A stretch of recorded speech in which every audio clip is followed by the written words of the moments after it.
All right, so the case we're dealing with today is Ashgrove, and basically what we're doing is we're working for the mayor of Ashgrove, which is a big city in the West Coast, and what's going on here is the city council has just passed an ordinance requiring employees with 15 or more employees to provide health insurance coverage to these employees.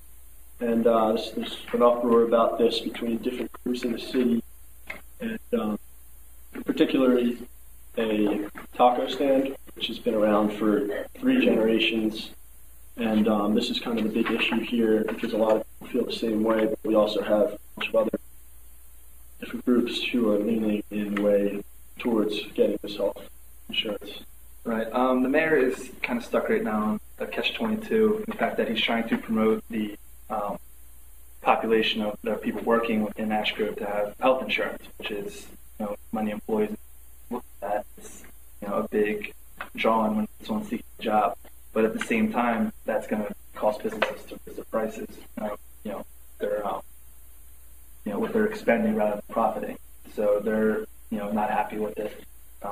And of course, like in the case of Phillips Tacos, he has said, publicly, I either have to fire some people or I got to get out of the city. And that's going to bring back negative feedback on the decision and to the mayor, not necessarily him. Tough decision he has to make. He's clearly stated, I don't want to do it, but this is what's going to force me. So we have to kind of explore a solution out of avoid. Yeah, another thing too that we should be mindful of when conducting this is that it's an election year. We're advisors to the mayor. Ultimately, we need to get him reelected. So the communications aspect of it is huge. How do we sort of present the information so that the Latino Small Business Association isn't turned off and outwardly opposes our mayor, and also so that the small business owners are not burdened by this policy? I think we have to remember that it's not just Felipe. A lot of businesses like his also have concern about it. So I think it's important for him to kind of come up to talk to them and see their wants and needs and their ideas on his new campaign, and maybe they can come up with a shared vision or a collaborative effort to kind of either change the law or help businesses. Matt, something we also need to take into consideration is that prospective small businesses aren't really about locating in the city. So how to maybe attract them to still come to the city. This is I feel like that's even like another issue, and I think it'll kind of come with if we can figure out a way that small businesses are happy. Ultimately, the mayor will have the final say. It's a government. Immediately, something that jumped out to me was that you can veto the council's decision, but can incorporate something as though if do provide your employees with insurance, they can cut off tax breaks or something along those lines. So it wouldn't make it mandatory for businesses who literally cannot afford it, but it still promotes that it's something we could do, cover with insurance, and maybe the city, taxes would be a little easier. Exactly, like Noah said, it is an election year, so maybe if we do something like that, we'll lose, key votes that is disappointing, and ultimately become reelected, making everyone happy. I think that's what we should mainly go for, is something where we're, kind of in between things. We're not turning a certain group of people off. We're still getting results. And also from communications, I'm not 100% on how insurance works, but if the mayor, the government contact with insurance companies that are providing businesses, drive down and negotiate, what covers to save prices. I think it's also important for us to remember that it says here that Acorn, which I'm assuming is some kind of group or committee or something, but they have already initiated the campaign for the health insurance. So as of right now, they kind of don't want to collaborate. So he also has to appeal to them and get them so that everyone can come up with something together. Yeah, I think. Well, you mentioned earlier about wanting to meet with Felipe, the owner of the restaurant. I think something that would be beneficial to that is find out what his cost is for each additional employee, in terms of insurance.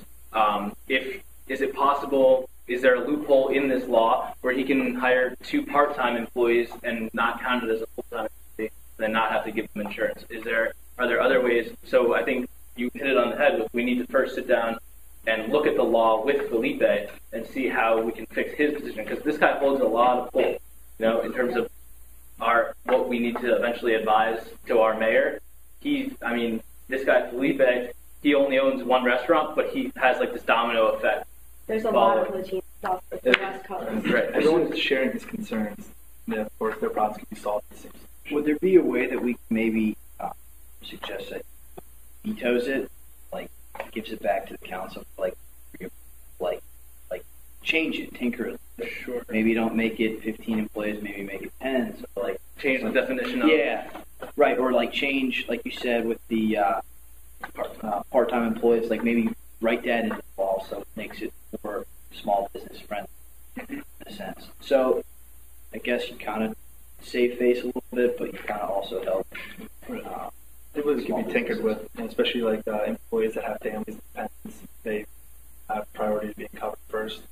Or there's definitely ways that you can negotiate and tinker so that you can drive down the prices. Having the Latino Small Business Association supporting Felipe, that's something that we also need to have there. Kind of get in with them maybe as well and hear their concerns and hear their thoughts, because they're obviously not just supporting; they're supporting all that. So that's something.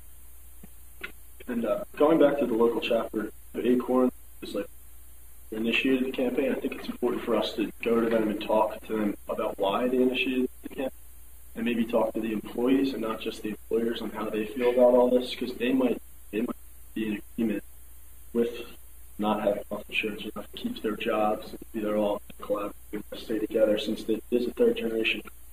They know coming into it they're not have insurance and they still work, so maybe they're happy.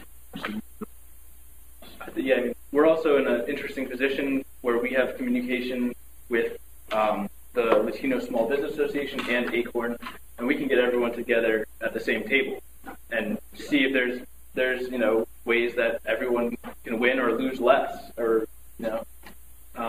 or ways to keep attracting more prospective business instead of having having more come in.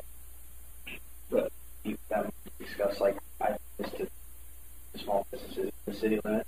I feel like all the long-term solutions are going to have to start with us meeting with everyone and figuring out what they want. But in the meantime, bottom line is the businesses need business. So the mayor obviously probably has lunches and brunches or something like that. He can kind of start to use each of the small businesses as a catering type thing. There are a lot of little fixes that he can do to show the community he wants to be involved and he wants to help out, which I think we should also kind of tell him to do, as opposed to making everything his cooks or his this, his that.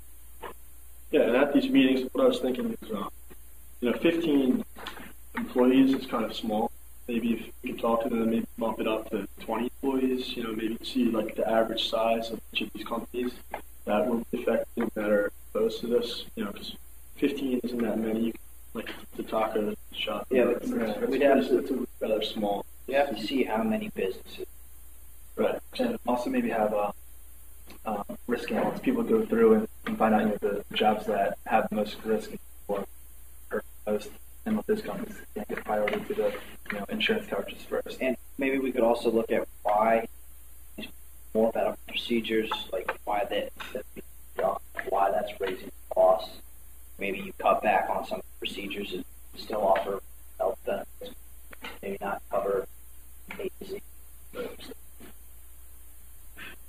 Do you think there's going to be a point where the mayor's going to have to come down and we have to pick one or the other? Because obviously, he needs to. It's a city. He needs to keep businesses there, and he recognizes that. It says that he's sympathetic to businesses, knowing that it's going to drop off, but he's also trying to expand insurance coverage. So that's also something that could be a legacy. Something that he's going to put on his shoulders.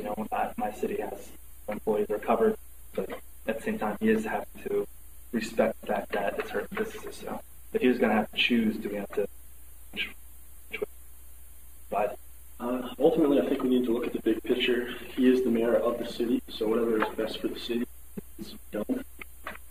Whether that be, like I said, increasing the number of employees like for this thing passed, or just passing it, maybe biting the bullet. But in my opinion, I don't think it should pass the wording. Yeah, maybe it doesn't need to be implemented as it is right now.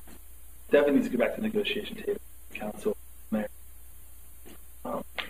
As long as he looks like he's helping, he's trying as hard as he possibly can without jeopardizing the city and the economy, then at least won't regret anything. He'll go back and say, okay, I did exactly what I did.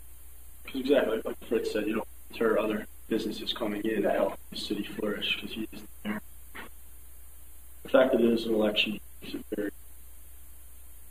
Everything is affected, like amplified. It's like peace. Well, I think in terms of getting everyone at the same table, if there is no wiggle room, if Acorn is not willing to budge at all on that number of 15, in order to continue their support. It says Acorn, though, is a strong supporter of the mayor, so I think they will be open to some of his ideas if he backs up. I don't know how much wiggle room there is, but they already support him, so it's not. The reason that they support him could be because of this, True. The way it is now. So we have to be considerate of their of Acorn's like motivation behind their support. Like you're saying, they may not support him. He says, I want it to be or 20 now. instead of 50. They may be like, well, we're stuck on. It says he's sympathetic. We obviously value everyone in the community and stuff like that. They would support him. And going off what Jen says that they're a strong supporter of him, so I'm sure that if he expresses his concern with this number being too small and it covers too many businesses, Right. well, 20 fewer businesses. I also think we have to remember that a lot of people are going to be affected, but we kind of need to have representatives at this. We can't just be having a meeting without. So, Or maybe think about the area that's affected. Like, is it really densely populated? But it's like you have yeah. reach to What's the demographic? Yeah, exactly. And it says the city council passed it by a majority, so we could also find out how close that was. Talk to the city council to see how they're feeling about it. Maybe just inform these small businesses how they can maybe get tax breaks, the whole process. Just educate them about it. Maybe they don't realize that they actually do have a budget for it. So.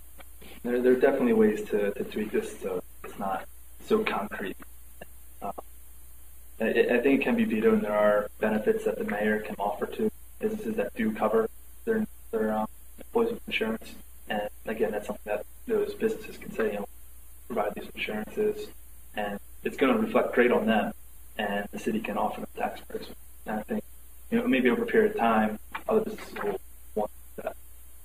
So ultimately, it sounds like we're leaning towards veto for as is, and then sort of But take it right back to the negotiation table. We won't throw it away. We want them to have the health insurance coverage, but I don't think it's right, especially in this period of time, economy, to force it on. can't be scaring businesses away from your town. And also, people, they said that the taco shop is a big tourist attraction. Many people look forward to coming there, going there for years. Community involved also. They know that, maybe they have no idea what's going on. They know that all these small businesses, especially ones that are establishments, are in risk of being shut down or being changed.